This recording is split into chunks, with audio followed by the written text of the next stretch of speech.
Bom dia, irmãos e irmãs. Bem-vindos a esta nossa devocional desta quinta-feira, 2 de julho de 2020. Nós estamos na série de Doutrinas da Graça na Vida Prática. E a doutrina desta manhã é a doutrina da eleição incondicional.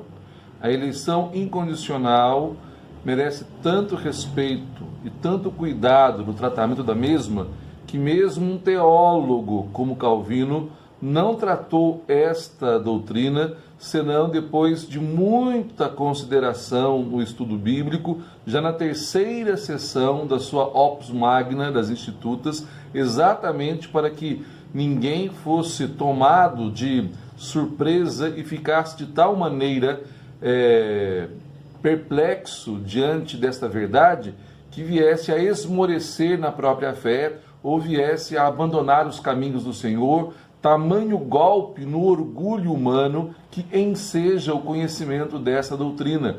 Basicamente, ela diz o seguinte, que não há mérito algum na ação salvadora de Deus por parte dos homens. Ou seja, Deus não salva ninguém por merecimento. Não existe meritocracia para a entrada na vida eterna. Os que são salvos por uma escolha livre, soberana, graciosa de Deus. E há aqueles que dizem que pelo fato de Deus escolher alguns, ele estaria de fato então praticando um ato de injustiça, posto que todos merecem coisas igualmente e ele injustamente dá a alguns o direito ou o privilégio dos céus e concede a outros a reprovação, lançando-os na perdição eterna. O problema é que nós precisamos compreender uma coisa: o contrário de justiça nas Escrituras, na mente eterna de Deus, no que diz respeito à salvação, não é injustiça. O contrário da justiça é misericórdia, porque Deus seria injusto se ele não desse a cada um conforme as suas obras. E a única coisa que os homens merecem conforme as suas obras é o inferno, é a perdição eterna,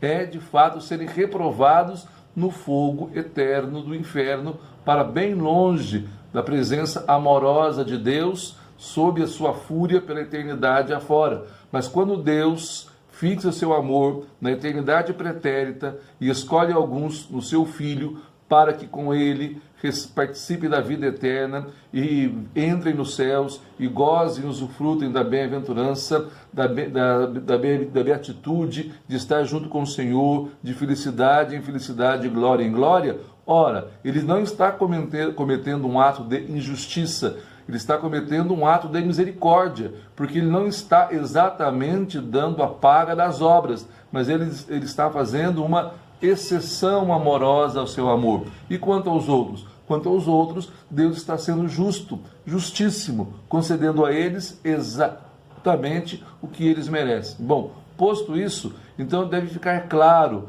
sempre ao nosso coração que Deus não nos deve coisa alguma. Deus não nos deve a salvação, Deus não nos deve seu amor, Deus não nos deve misericórdia, Deus não nos deve nada a não ser justiça. E em sua justiça não há um homem que faça o bem, não há um que se salve, porque todos a uma se perderam, como diz o Salmo. Todos andam atrás dos seus próprios apetites, dos seus próprios prazeres, andam adorando um Deus conforme a imagem e semelhança de suas paixões, conforme a imagem e semelhança dos seus desejos caídos, conforme aquilo que eles projetaram para si mesmos do que seja ser feliz ou a felicidade.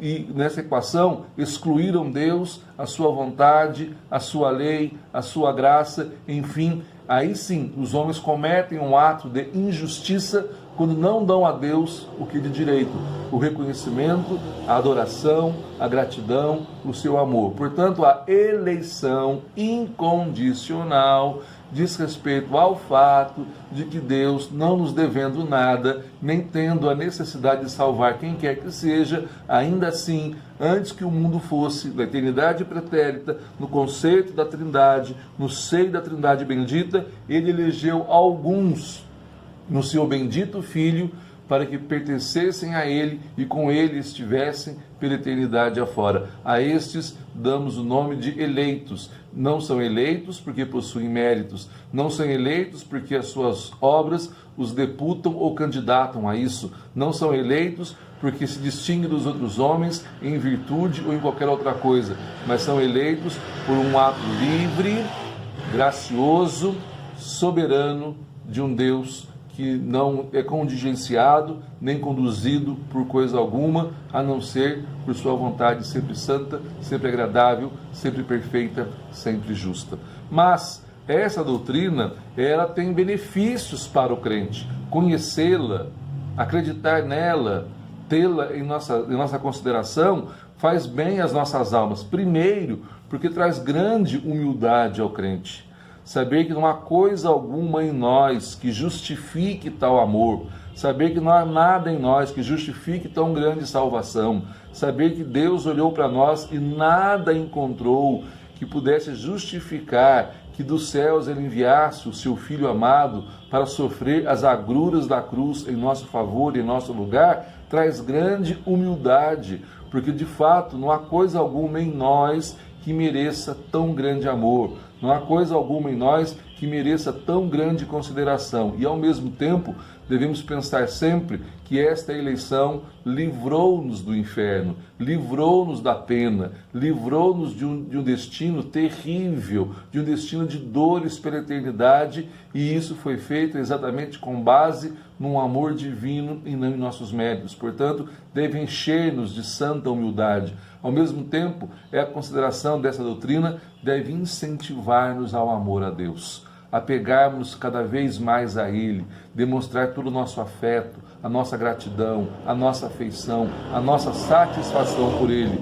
Também encoraja e enriquece o nosso culto, a nossa adoração. Porque quem se renderia a um Deus que porventura fosse injusto ou um Deus que fosse mesquinho? Quem se renderia a um Deus que pudesse ver a sua vontade obliterada ou o seu desejo não confirmado pela rebeldia do homem? O que seria a nossa adoração se nós adorássemos um Deus que fosse uma espécie de Papai Noel cósmico que premia apenas os bons, os justos, os santos e tudo mais, e deixa os demais fora, sendo que todos estamos na vala comum da pecaminosidade e todos estamos na vala comum da mediocridade, por assim dizer? Não fosse a graça de Deus a distinguir-nos, ninguém se salvaria. Isso incentiva o nosso culto, um culto de ação de graças a um Deus gracioso, um culto cheio de amor a um Deus todo amoroso, um culto cheio de piedade a um Deus piedoso.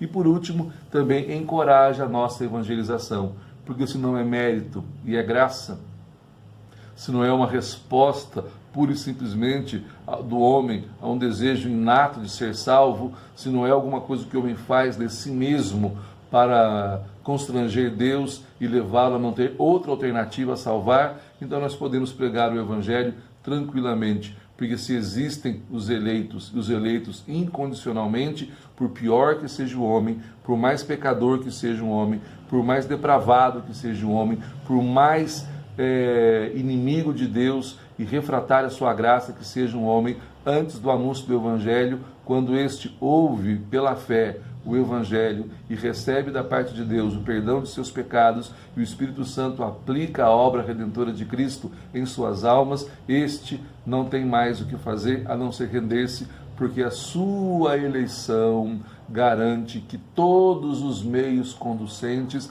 serão eficazes para conduzi-lo à reconciliação com Deus por meio de Cristo e entrar na vida e na vida eterna. Irmãos, que a doutrina da eleição incondicional traga grande paz, alegria e contentamento aos nossos corações. E que Deus muito te abençoe.